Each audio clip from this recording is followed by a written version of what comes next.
네, 다카이치 사나의 일본 총리가 현직 총리로는 처음으로 대만 유사시는 일본이 집단 자위권을 행사할 수 있는 존립 위기 사태에 해당할 수 있다고 밝혔습니다.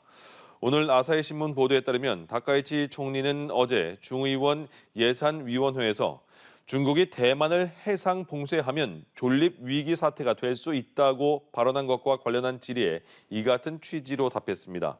이어서 해상 봉쇄를 풀기 위해서 온 미군을 막기 위해 중국이 무력 행사를 수반한다면 존립 위기 사태가 될 수 있는 경우라고 생각한다고 설명했습니다. 존립 위기 사태는 일본과 밀접한 관계가 있는 나라가 공격을 받아서 일본이 위기에 처할 수 있는 상황으로 집단 자위권 행사가 허용이 됩니다.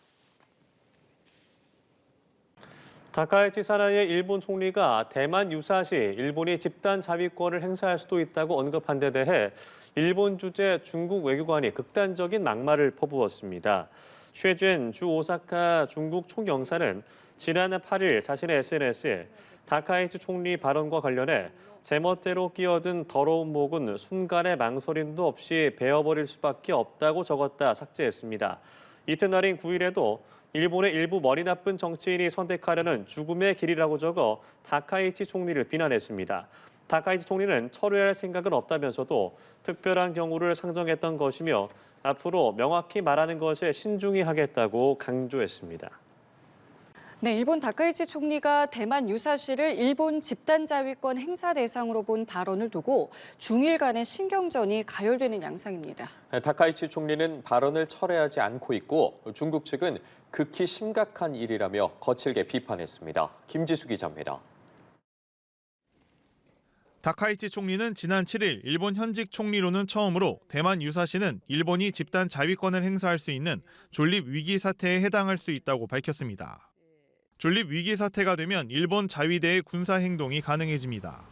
제1야당 입헌 민주당도 우려의 목소리를 냈지만 다카이치 총리는 최악의 경우를 가정했던 답변이라며 철회할 생각은 없다고 밝혔습니다. 国会の中での発言なので極めて重いです。他国の反応も懸念されます。発生した事態の個別具体的な状況に即して政府がすべての情報を総合的に判断すると答弁してますので、従来の政府の立場を変えるものではないと考えております。 일본의 집단 자위권 행사 대상으로 공개 거론된 중국은 반발했습니다. 迄今所做的政治承诺严重不符，性质和影响极其恶劣。 오사카 주재 중국 총영사는 SNS에 대만의 유사시가 일본 유사라는 인식은 일본의 일부 머리 나쁜 정치인이 선택하는 죽음의 길이라며 패전과 같은 민족적 괴멸을 다시 겪지 않기를 바란다고 경고하기도 했습니다. 또 극단적 위협성 글을 올렸다가 지우기도 했습니다. その趣旨は明確ではないものの中国の在外交官の長の言論として極めて不適切と言わざるを得ません. 중국은 다카이치 총리를 친대만 성향으로 보고 있어 유사시 상황을 둘러싼 일본과 중국의 신경전은 더 거칠어질 가능성이 있습니다. 연합뉴스TV 김지수입니다. 중국과 일본이 다카이치 사나 일본 총리의 대만 유사시 집단 자위권 행사 관련 발언으로 신경전을 벌이는 가운데 일본 정부가 중국 측에 다카이치 총리의 발언 취지 등을 설명했습니다. 기하라 미노루 관방장관은 오늘 기자회견에서 대만을 둘러싼 문제가 대화를 통해 평화적으로 해결되기를 희망한다는 것이 우리 정부의 일관된 입장이라고 말했습니다.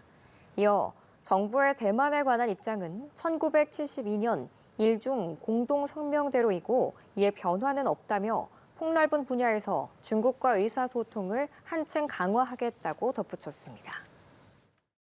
중국 관영 매체가 강경보수 성향의 다카이치 사나의 신임 일본 총리를 향해 강한 경계심을 표출했습니다.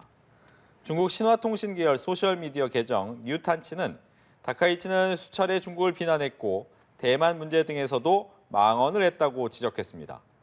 이어 지난 8월까지 야스쿠니 신사를 참배하고 일본 자위대 군대 전환 개헌을 주장했다며 여자 버전 트럼프라고 비난했습니다. 뉴탄치는 또 앞서 중국 외교부가 다카이치 총리 취임에 전략적 호의 관계를 강조하면서도 직접적인 축하 메시지는 내놓지 않았다는 점을 짚었습니다.